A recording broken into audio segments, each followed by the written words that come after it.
Salve, siamo reduci da una grandissima giornata trascorsa all'insegna dell'allegria.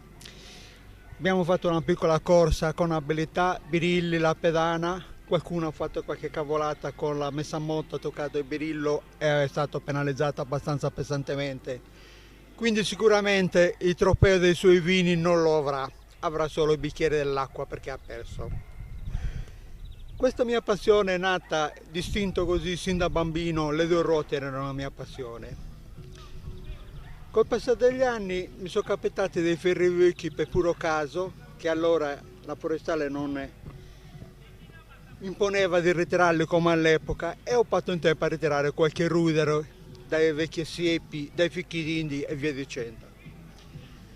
Una cosa particolare, quando ho recuperato una vecchia 125 Primavera dell'80, c'era un telaio che tra il telaio e la base del sedile era già nato un picchidindio grosso che ho dovuto tagliarlo con la roncola e la motosega per poterlo tirare fuori. Quindi era già abbandonata da diversi anni. Però con la pensione e con l'entusiasmo di realizzare questo sogno di avere questa moto che alla mia età avevo altre cose per la testa e non potevo permettermi di fare certi passi, l'ho restaurata diciamo con tutta la passione che è venuta un capolavoro. Poi sono andato avanti ancora, un carissimo amico del mio povero fratello aveva una 150 Vespa Sprint del 67 con un unico proprietario di cui io ero molto innamorato da quando l'aveva ritirata dalla vecchia concessionaria qua che c'era a Vedalba, un nostro carissimo compianto, un meccanico che ora non c'è più purtroppo, e gliela aveva venduto questa 150 Sprint nel 67, il 17 di settembre. Sono entrato in possesso, c'erano alcune cose che andavano ripassate e anche i segni del tempo, una cosa abbastanza normale.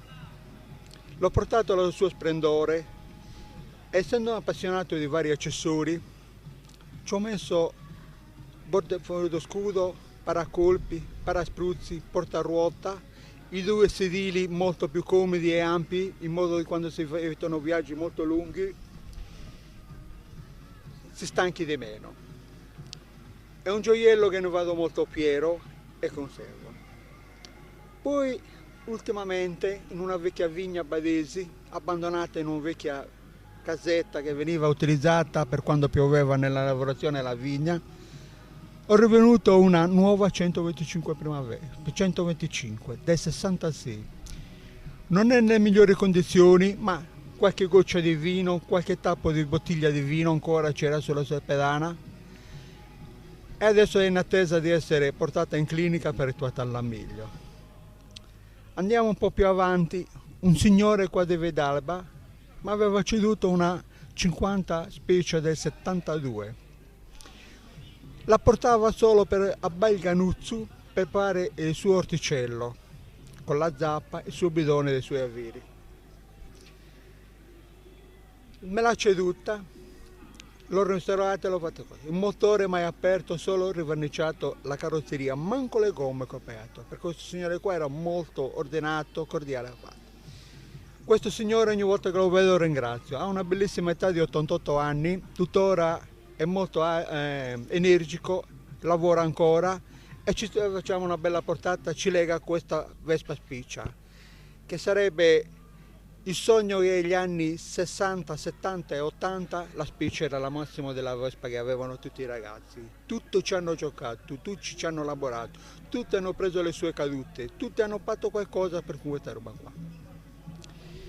Passando a questo, ho rimesso a posto una 50R dell'80. La chiamo la Spiaggina, l'ho fatta celestina perché all'epoca mia andavamo al mare in due con la bicicletta, perché la moto non potevamo permettercela, e l'ho attrezzata con un ombrellone, la classica camera d'aria che serviva per salvagente, in mangiadischi, la radiolina transistor che era una cosa pure normale per poter sentire Radio Monte Carlo e i suoi vari programmi. L'ho esposta in questa occasione di questa manifestazione oggi 3 aprile 2016 al Museo di Vedalba con tanto orgoglio. Un carissimo amico di Valle d'Oria mi ha ceduto in prestito una Farabasso, una VM2T del 55 che è esposta, che è qualcosa di bellissimo.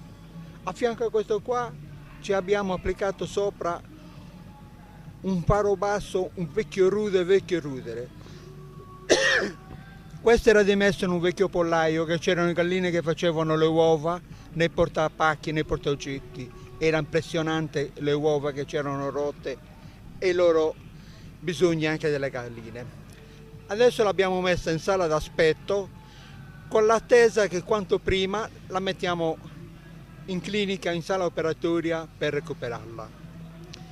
Questa mostra qua resterà aperta sino al 7, 8, 9 aprile, in modo tale che si possa anche tenere aperta in occasione della manifestazione di Calici di Stelle e le varie cantine di vino locali che faranno qua. Vorrei chiamare nuovamente qua il vostro operatore Giampiero per vedere che cosa sta dicendo di questa manifestazione. Adesso non palluli il giornalista lì, ma lo faccio io a lui. Dimmi Giampiero. È stato abbastanza descrittivo nei minimi particolari, signor Ottavio.